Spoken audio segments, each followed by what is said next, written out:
Analista, economista y analista de mercados. Bien. Pero con un gran poder de análisis. Bueno, lo vemos entonces, ahí lo tenemos. En Buenos Aires. La primera pregunta que quisiera hacerte es, ¿cómo ves la situación de la economía en la actualidad y cómo podemos llegar a fin de año en este mar de incertidumbre que es justamente la economía argentina? Es que, bueno, en la pregunta está parte de la respuesta, que es ese mundo incierto en el que nos toca transitar. Mi resumen es que estamos mal, creo que no hay que aclarar mucho al respecto, lo vimos en nuestra calidad de vida. Quizás no vimos lo peor en términos sociales y tengo una gran expectativa de cara al futuro. Y no porque yo ya me equivoqué con eso de confundir lo que quiero que pase con lo que puede pasar, sino porque me parece que la sociedad de fondo está cambiando para algo mucho más productivo, que es lo que vale la pena. Creo que ahora se están tomando algunas medidas que son bastante más lógicas que antes, pero llegaron tarde. Y cambió el contexto internacional mucho, es algo que no se está hablando fuerte, pero cambió para los países emergentes, se complicó la cosa, la mayoría de las materias primas están para abajo, el costo de financiamiento es más caro, el mundo está cuestionando de cuánto va a ser la recesión global post-pandemia y no supimos aprovechar el buen contexto de muy buenos precios y muy buenas cantidades. Y creo que eso va a entorpecer cualquier medida, parte de la incertidumbre que genera la política, la falta de credibilidad, todo lo que hablábamos incluso antes de estar al aire. Pero después me parece que Argentina está más cerca del fondo y en ese caso la reacción puede ser bastante más interesante en términos de una mejora económica, pero eso para más adelante.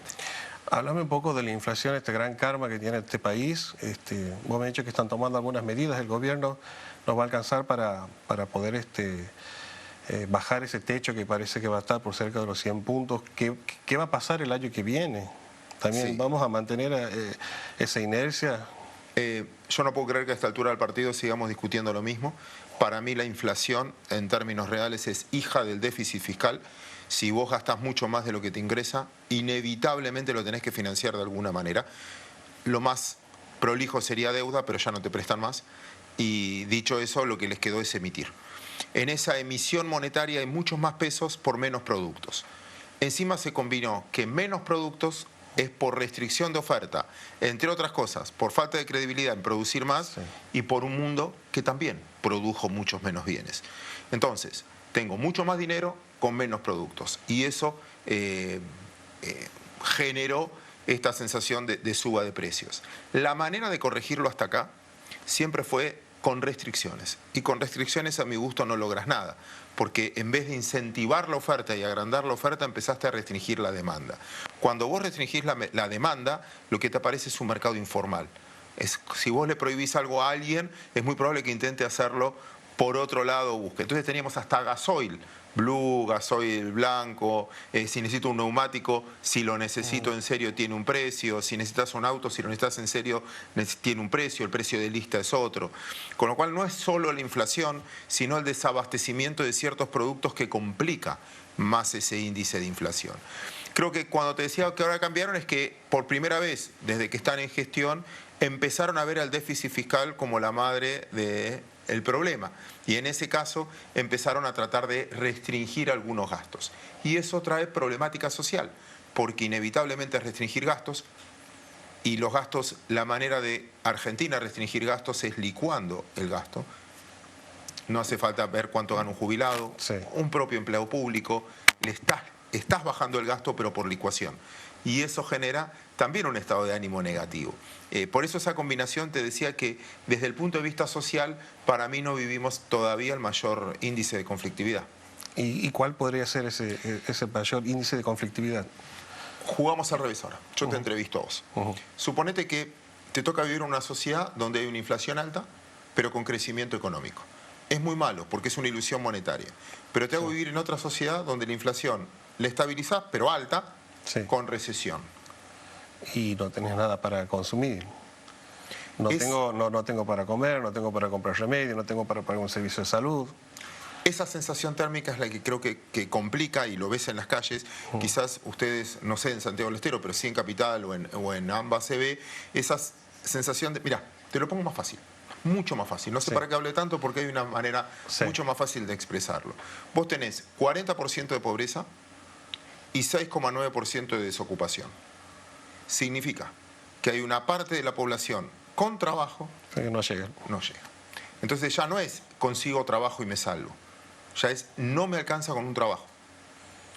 Y eso te desmotiva.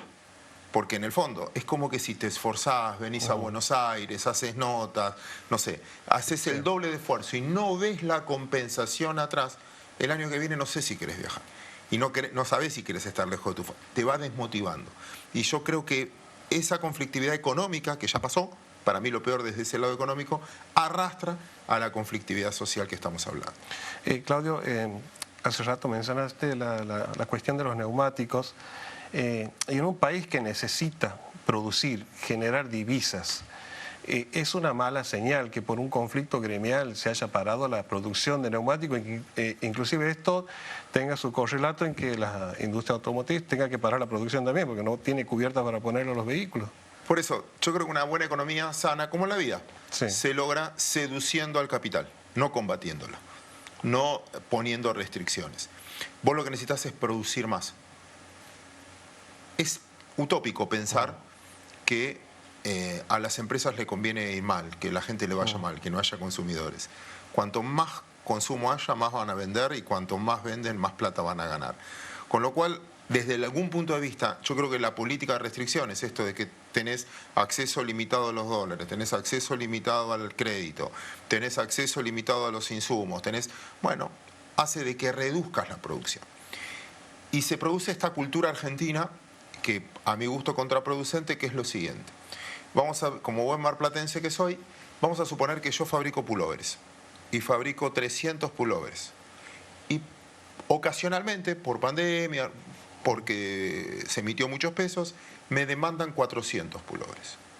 Yo tengo dos caminos. Uno, qué bueno, produzco más, abarato mis costos fijos, Sí. más producción, gano más plata, o digo, tomar más personas en este contexto, agrandarme, mirá si después viene Argentina es cíclica, Sí. y entonces paro y digo, ¿saben qué? Yo fabrico 300 y ustedes quieren 400, ajusto vía precio. Claro. Y Argentina empezó a ajustar siempre vía precio, Precio. vía spread, pero porque hay desaliento al que produce. Vivimos en un país donde tiene más poder el que regula que el que emprende. Si mi éxito o fracaso depende de que alguien me autorice si exporto, si importo, si me habilitan un local, si yo tengo un local y me exigen mata, que está bien, me lo tienen Sí. que exigir, mata, fuego, cartel, vidriería, cómo tengo los empleados, etcétera, y adelante hay un mantero que vende a la mitad de precio. ¿Y por qué vende a la mitad de precio? Y porque no le piden absolutamente nada. Lo que estás alentando es que el hijo del comerciante que ve a su padre hacer todo ese esfuerzo, en su próxima vida quiera ser mantero. Claro. Hay una cuestión ahí que me gustaría introducir.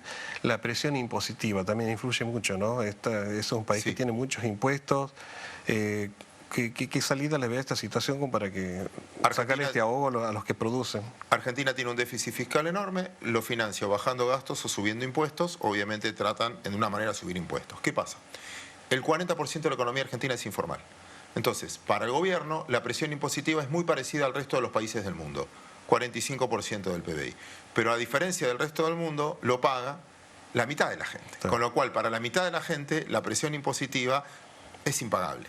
Invitan cada vez a más gente a pasarse la informalidad por una cuestión de subsistencia también, porque no puedo pagar. Y después, es tan arbitrario muchas veces que no sé si estoy haciendo bien o mal, porque hay tantos impuestos, tantas cosas que uno no conoce, tantos subsidios atrás, que si los conozco puedo zafar de algunas cosas, subsidio, si educo puedo desgravar, si viajo una parte puedo desgravar, hay tantos grises en el medio de que puedo o no puedo, que a veces no lo conozco, hace muy desleal la competencia. La presión impositiva, está comprobado, ¿no? Hay Sí. millones y millones de bibliografía al respecto. Cuanto más presionas, más informalidad generas. Pero no es solo los impuestos. Es qué me dan a cambio. Porque muchos países pagan más impuestos que la Argentina, Sí, pero reciben a cambio unos servicios espectaculares que no los tengo que comprar personalmente. claro. Los principales: salud, educación y Sí. seguridad. Entonces, vos recibís a cambio por los impuestos que pagás esos servicios, y ahí creo que también está la madre de otra batalla. Voy a apelar a tu conocimiento en cuestión de inversión. ¿Qué puede ser una persona que tiene unos pequeños ahorros en estos momentos que pueda pelearle a la inflación? ¿Qué consejo le darías vos? Mira, siempre uno tiene que ponerse primero, ¿no? Sí. Que es plata que estás ahorrando, que no la necesitas para otra cosa o lo que fuera. Y conocer que es riesgoso y que cada 30 días uno debería reperfilar o, como un GPS, recalcular su movimiento. Dicho esto, digo, en principio yo creo que una de las cosas que hoy está ganando es lo más tradicional y más conservador, que es una tasa de interés a plazo fijo. ¿Por qué? Ahora lo pusieron al 75% anual. Quiere decir que yo voy a recibir yo pongo 10.000 pesos, dentro de un año me voy a tener 20.000 si capitalizo esos intereses. No sé cuántas cosas tengo para duplicar el dinero. La inflación yo creo que va a estar ahí, un poquito por encima, un poquito por abajo. Pero no sé si asumiría el riesgo de congelar por 90 días. Hay un plazo fijo que se llama UVA, que tengo que hacer, lo puedo hacer, ajusta Sí. por inflación, ahí ya no pierdo contra la inflación, Claro. porque ajusta contra inflación, pero el plazo mínimo son 90 días. En cambio, un plazo fijo lo puedo hacer por menos tiempo. Entonces, quizás ahí divida un poco. En tercero, hoy hay productos de deuda privada que ajustan por algo que se llama dólar link, dólar oficial. Si yo veo comportarse el blue y veo comportarse el oficial, me parece que el que quedó atrasado es el dólar oficial. El gobierno dice que no lo va a devaluar, pero es una cuestión de tiempo que ya al sojero le aceptaron 200, Sí. al que quiere viajar a Qatar ya le quieren cobrar 300, con lo cual me están diciendo, le están poniendo un piso a ese dólar oficial. Y creo que esos bonos que ajustan por dólar link pueden ser una oportunidad. Y por último, pero a mí me encanta eso y yo no soy objetivo porque manejo ese riesgo, que es, hay un viejo refrán que es: si no puedes con ellos, únete a ellos. Y yo creo que hay empresas que les está yendo muy bien. ¿Por qué no ser accionista de esas empresas que capturan la inflación Sí. y tienen más poder que yo para hacer algunos cambios que hay que hacer? Hay empresas proveedoras de la construcción, proveedoras de la minería, que si esos sectores les va a ir bien, a los proveedores les va a ir mejor. Has tocado el tema del dólar. Hay una multiplicidad de dólares. Está el dólar soja, que bueno, se lo pensó como una solución para engrosar las flacas reservas que tenemos, pero estaba viendo que a su vez produce un efecto contraproducente, que hay que emitir más. Entonces la bomba de las LELIC se hace cada vez más grande y que, bueno, si llega a explotar, Dios no quiera, parece que se derrumba todo. Ahora viene el dólar Qatar. ¿Qué genera esto en la economía? Muy mala educación, porque en el fondo no sabes qué vale. Y muy mala educación, ¿por qué? Suponete que vos exportás soja. No liquidaste nada en agosto. Para liquidar dijiste: yo te liquido, pero hablemos 200, que en realidad le bajaron las retenciones. Sea 200. ¿Qué hace alguien que produce trigo? Ah, no, entonces vale 200. Claro. ¿Y qué hace alguien que liquida vino, que exporta servicio? No, vale 200. Entonces la presión es: no te vendo más a 140, porque vos dijiste que vale 200 y a un sector vale 200. Suponete que yo soy importador y tengo que recalcular el valor de reposición de la mercadería. Siempre cuento, es un chiste, pero en realidad no es un chiste. Vamos a citarlo, no me canso de citarlo, al gran Tomás Bulat, Sí. que ya no está entre nosotros. Él decía, para calcular cuánto vos tenés que negociar una publicidad, cuánto tenés que negociar un salario, cuándo el que alquila este espacio tiene que recalcular lo que va a pagar de luz, la única manera de sacarlo es por el índice oscilante de los 5 dedos. Más o menos, creo. Lo que sacaste es cualquier poder de orientación. Claro. Porque si yo tengo que, repito, recalcular a qué valor voy a importar, a 140 hoy no me venden. ¿Será 200? ¿Será 300? ¿Será...? Entonces, por las dudas, Me cubro y pongo un valor. Sí. Pero no es que lo hace solo el que importa, el que discute un salario, el empresario que paga un salario, el que discute una publicidad, el que... En todos los factores de la economía, lo que haces con estos parches es solo eliminar las referencias. En tus columnas siempre das un diagnóstico crudo, ¿no? Pero siempre, lo acabas de decir al inicio de esta entrevista, tienes la expectativa de que podemos estar mejor. ¿Qué mensaje le darías a la gente, bueno, de cara al futuro, sobre todo a los jóvenes, aquellos que piensan en irse del país? Mira, ahí también yo tengo que ser completamente transparente en esto. Es lo que quiero que pase y quizás le pongo mucha energía a que quiero que pase eso.